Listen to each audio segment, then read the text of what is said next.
9e étape du Tour 2010, aujourd'hui 204 km 500 entre Morzine, Avoria et Saint-Jean-de-Maurienne.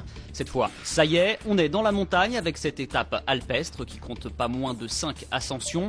Une côte de 4e catégorie, un col de 2e, 2 cols de 1re et le col de la Madeleine, classé bien sûr hors catégorie. 2 sprints intermédiaires jalonnent également le parcours, mais sauf accident, pas de sprint à l'arrivée. Cette étape est taillée pour des baroudeurs ou pour une explication entre leaders, même si l'arrivée ne sera pas jugée au sommet, sait-on jamais.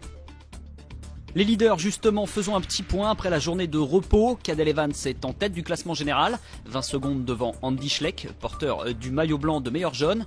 Le maillot de meilleur grimpeur est sur les épaules de Jérôme Pinault. Enfin le leader d'AG2R La Mondiale, Nicolas Roche, est lui 16e à 3 minutes 11 d'Evans.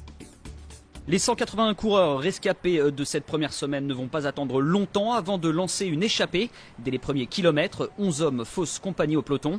Jens Voigt de la Saxo Bank, Rinaldo Nocentini d'AG2R La Mondiale, Toru Schoft de la Cervélo, Jérôme Pinault de la Quick Step, Johannes Froliger de la Milram, Anthony Charteau et Cyril Gauthier de la B-Box, Luis Leon Sanchez, José Ivan Gutiérrez et Christophe Moreau de la Caisse d'épargne, enfin Sandy Cazard de la Française des Jeux.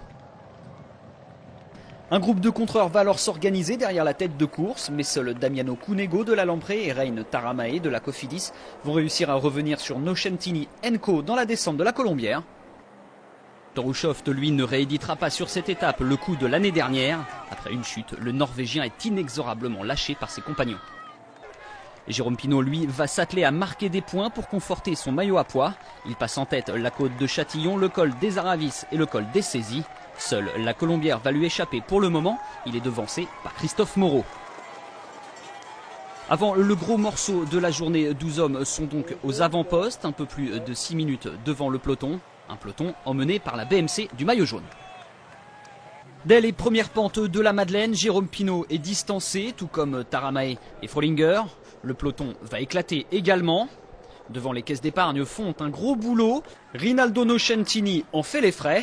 Mais derrière, les Astana ont décidé de faire le ménage et du peloton ne reste plus que les 2 grands favoris du Tour, Alberto Contador et Andy Schleck. Car derrière, ça saute de partout, comme ici Maxime Bouet et Christophe Riblon. Evans, lui, est en perdition.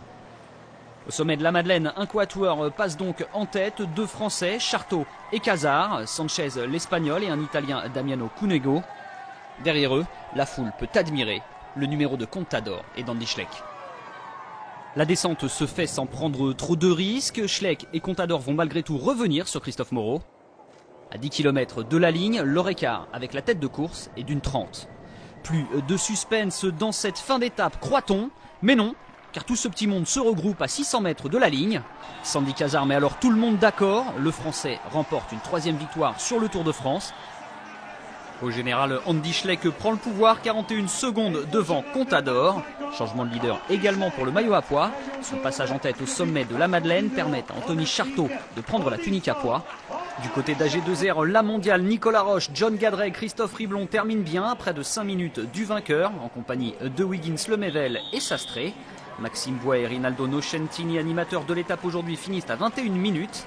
Dimitri Champion, Martin Elmiger et Lloyd Mondori accusent 35 minutes de retard. Au général, Nicolas Roche est le mieux placé, 17e à 7 minutes 44 d'Andy Schleck.